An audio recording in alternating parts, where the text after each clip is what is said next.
UP चुनाव से ठीक पहले कांग्रेस को करारा झटका। दिग्गज नेता जीतन प्रसाद बीजेपी में शामिल हो गए हैं और बीजेपी में शामिल होते ही जीतन प्रसाद ने कांग्रेस की पोल खोलकर रख दी। दरअसल कांग्रेस में यूपी के बड़े चेहरे और राहुल और प्रियंका गांधी के करीबी रहे जीतन प्रसाद ने बीजेपी का दामन थाम लिया है। बीजेपी मुख्यालय में उन्होंने पीयूष गोयल और अनिल बलूनी की मौजूदगी में पार्टी की सदस्यता ली। जीतन प्रसाद पिछले काफी वक्त से कांग्रेस शीर्ष नेतृत्व से नाराज चल रहे थे। बीजेपी में शामिल होने से पहले उन्होंने गृह मंत्री अमित शाह से भी मुलाकात की और ये अगले साल होने वाले यूपी चुनाव से पहले कांग्रेस को बड़ा झटका माना जा रहा है। इस बड़े राजनीतिक परिवर्तन के पीछे बीजेपी नेता और केंद्रीय मंत्री पीयूष गोयल की अहम भूमिका रही है। और जैसे ही जीतन प्रसाद बीजेपी में शामिल हुए, सदस्यता ग्रहण की, उसके बाद उन्होंने बड़ा बयान दिया और क्या कहा, सुनिए जरा। जैसे कि आप जानते हैं, मेरा कांग्रेस पार्टी से 3 पीढ़ियों का साथ रहा है। तो ये महत्वपूर्ण निर्णय जो मैंने लिया है, बहुत विचार मंथन और सोच के बाद मैं इस फैसले पे पहुंचा हूं।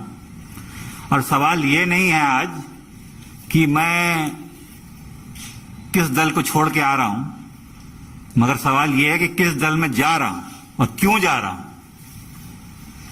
ये मैंने पिछले कुछ वर्षों से 8-10 सालों से महसूस किया है अपने अनुभव में, राजनीतिक जीवन में, लोगों से मिलकर भ्रमण करके देश भर में, कि अगर आज कोई इस देश में असली माने में कोई राजनीतिक दल है जो संस्थागत इंस्टीट्यूशनल दल है, वो भारतीय जनता पार्टी है। बाकी दल तो व्यक्ति विशेष और क्षेत्र के हो गए, मगर राष्ट्रीय दल के नाम पे अगर आज भारत में कोई दल है तो भारतीय जनता पार्टी है। और जिस चुनौतियां और परिस्थितियों से हमारा देश और विदेश में भी, हमारी सीमाओं पे भी जो चुनौतियों का सामना कर रहा है, उसके लिए अगर आज इस देश हित में कोई दल और कोई नेता सबसे उपयुक्त और मजबूती के साथ खड़ा है देश हित में, तो भारतीय जनता पार्टी और प्रधानमंत्री नरेंद्र मोदी जी। ये जो दशक है, ये भी मैंने एक वक्तव्य सुना था प्रधानमंत्री जी का, कि निर्णायक होगा भारत के लिए, आने वाली पीढ़ियों के लिए। कि जिस दल में मैं था, मुझे ये महसूस होने लगा कि हम लोग राजनीति में हैं और राजनीतिक माध्यम, दल भी माध्यम।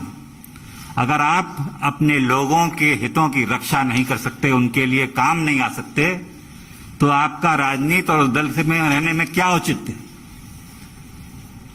तो यही मेरे मन में, और चाहे वो देश हित हो, चाहे वो प्रदेश हो, चाहे वो जिला हो, अगर आप अपने लोगों के उपयोग नहीं आ सकते, उनके सहायता के लिए आप मौजूद नहीं हो सकते और आपके इस लायक नहीं हैं कि आप अपनी जनता के हितों की रक्षा कर पाएं, तो वो मुझे महसूस होने लगा कि वो कांग्रेस पार्टी में नहीं कर पा रहा।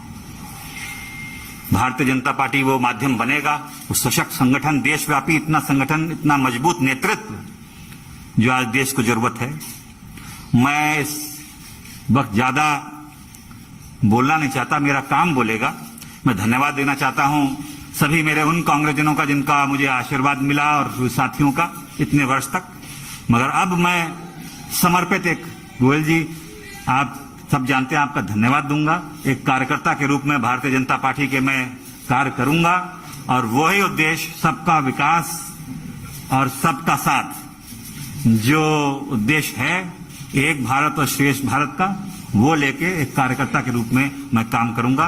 बहुत बहुत धन्यवाद आप सभी लोग। धन्यवाद। अगले साल के आरंभ में ही यूपी में चुनाव होने वाले हैं और जीतन प्रसाद यूपी के शाहजहांपुर से राजनीति के माहिर खिलाड़ी माने जाते हैं। तो ऐसे में देखना होगा कि जीतन प्रसाद बीजेपी में आकर किस तरह से काम करते हैं और यूपी की राजनीति में किस तरह से उलटफेर होता है। तो आप इस वीडियो को शेयर कीजिए और जुड़े रहिए हेडलाइंस इंडिया के साथ।